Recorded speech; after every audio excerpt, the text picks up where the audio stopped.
Welcome to Hot Topics in International Trade, brought to you by Braumiller Law Group and Braumiller Consulting Group.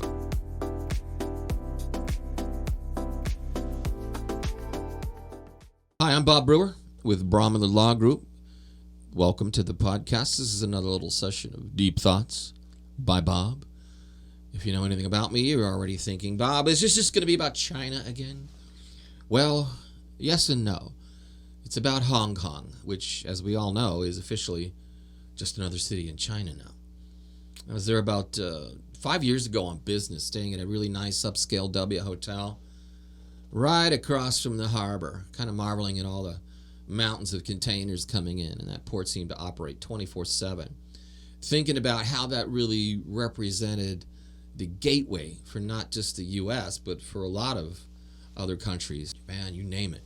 Not only trade, but foreign direct investment coming in. Think about it. Hong Kong, their main trading partners, China. So that was it's a nice gateway. Now, what was the first thing that the Trump administration did when Xi Jinping cracked down on democracy? Well, he said, okay, you want it to be China? It's China. And we slapped the Section 301 tariffs on them. So now it's being treated no differently than we treat the mainland, which is not a good trade situation to be in at this juncture. Quite frankly, looking at China overall, that zero COVID policy that Xi Jinping's implemented, it's amazing to me how brave these people are in over 20 cities now across China, holding up the blank pieces of paper. I didn't say anything specific, did I? But they're protesting. They're not only protesting what the zero COVID has done to them and their lives, but they're also protesting Xi Jinping and his rule. Some asking for his resignation. That's pretty brave. I look at the same thing that's going on in Russia.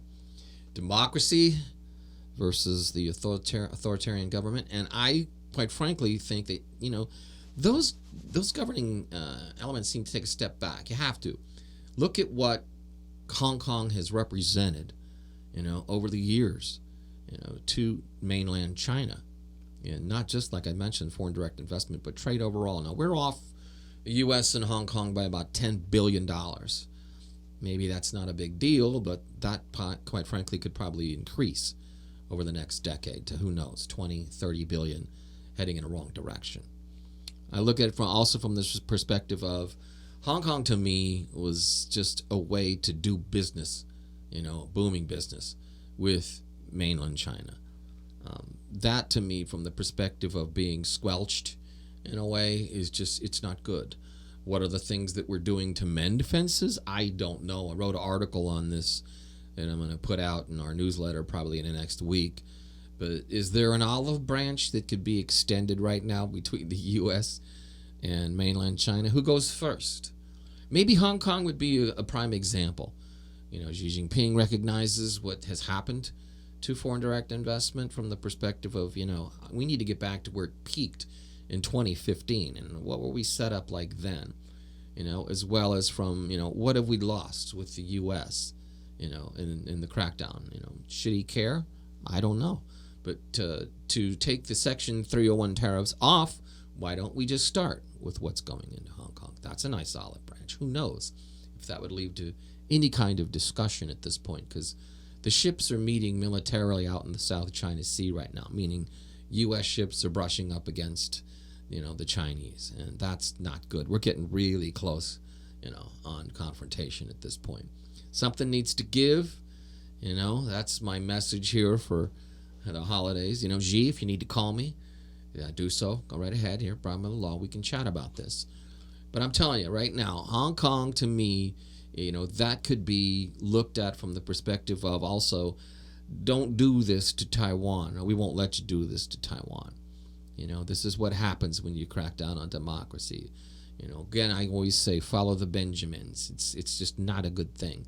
There's too much business conducted, with those democratic investments around the world. Too much business.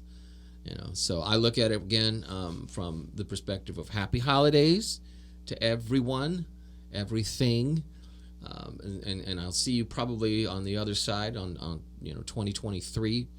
I got some good things coming up, obviously, but as I mentioned, look for the newsletter in about another week. If you care to, go on our website, braumillerlaw.com, and scroll down to the bottom if you haven't already subscribed. There's a little, place for you to enter your email address, and that'll pop into your inbox. We do one about every other month.